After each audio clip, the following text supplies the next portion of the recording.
grade 3-4. I miss you so much, and I hope that everyone is doing well and hopefully enjoying the weather, having some fun when you finish your at-home learning packages. It's hard to believe that it is June and that the year is almost over. We only have a few more weeks of school, and I know it's been tough not being in the classroom, but I'm very proud of all the hard work that you guys have been doing at home to continue your at-home learning. This week we have a little bit of a fun project for LA. It is called a story rope. Now I have one here that I actually made. This is my story rope, and what it does is it is a tool where we can see symbols that helps us retell a story that we've made. So I did my story rope on a book called Put Me in a Book by Robert Munsch. I'll get to the story in just a minute.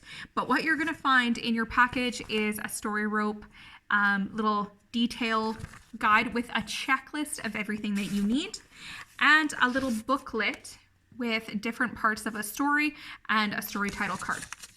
So I also have in your booklet just some pictures of my example of my story rope, but basically the story rope tells you all the different parts of a story. So I'll demonstrate. In Put Me in a Book by Robert Munsch, it takes place in a park on a park bench. There is a writer who is writing a book. A young girl comes along and says, "Hey, I want to be in a story. Put me in a book." So he folds her up and he puts her into the book. The next day at school, the class can hear "Help, help" coming from the girl stuck in a book. They try with their fingernail to scratch her out. They try to stretch the book to get her out. They crumple up the book to get her out, but it's no use. You can see her face on the pages saying, "Help, help." They take the book back to the bench where the writer is, and she tricks the writer. She's a sneaky, clever little girl. She convinces the writer to let her out of the book and to let her come up with an ending for the story. So she takes the pen or the marker and she writes in the book. She writes, "Then the writer got stuck in the book forever." You can hear him saying, "Help, help." The end. So I did not copy word for word out of the storybook. I used my story rope and the symbols to tell the setting, the character, the problem, the solution, and what happens in the beginning, the middle, and the end. So that is what I'm asking you to do. So you'll see on your checklist all the things you need. You need the title, setting, characters, problem, solution, beginning, middle, end. So what you're going to do in this little booklet is you're going to write all of these things. So you don't have to write much. There's not a ton of space to write, but you need to write the characters, the setting, so when and where, the problem, solution, what happens in the beginning, the middle, the end, and what's your favorite part. So you're going to first write, and then in these boxes, I would like you to draw and neatly color a picture or a symbol that you can use for your storyboard or your story rope. So for my story, I drew little books that say "help." I drew a fingernail.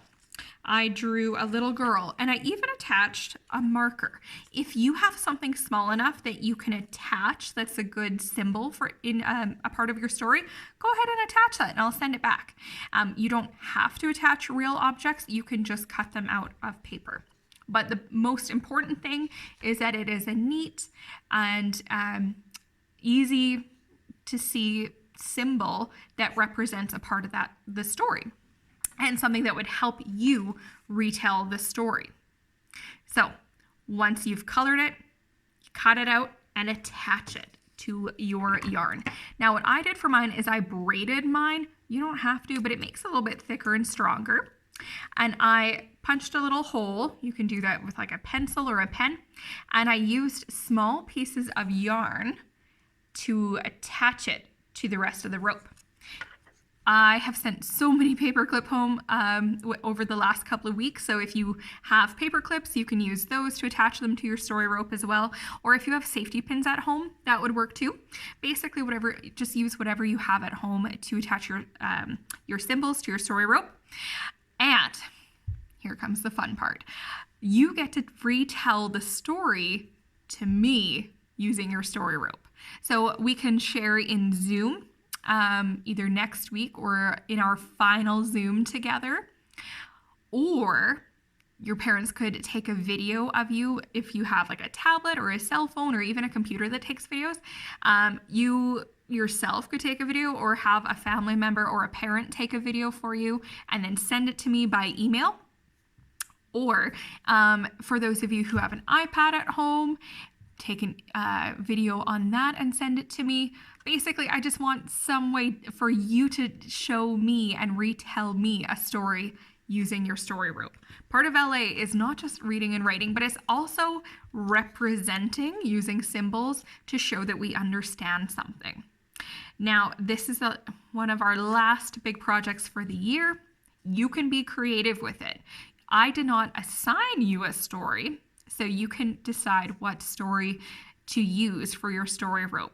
It does have to be a story that is something that you've read before, because you need to know all the parts of it. And we really don't have enough time for you to write your own story and then represent it. That would be a huge task. If you want to do that, send me a message, because we could arrange something if you have enough time to do that. So the best way to do it is pick one of your favorite books, pick a book that you've read recently, and that way it'll be easier for you to come up with symbols rather than starting fresh. If you guys have any questions at all, please email me, call me, have your parents send me a message. I'm at the school all day, every day, and I would love to hear from you. I hope you are all doing well, and I can't wait to see your creations. Let me know again if you have any questions, and I'll talk to you soon. Have a great day, everyone. Bye.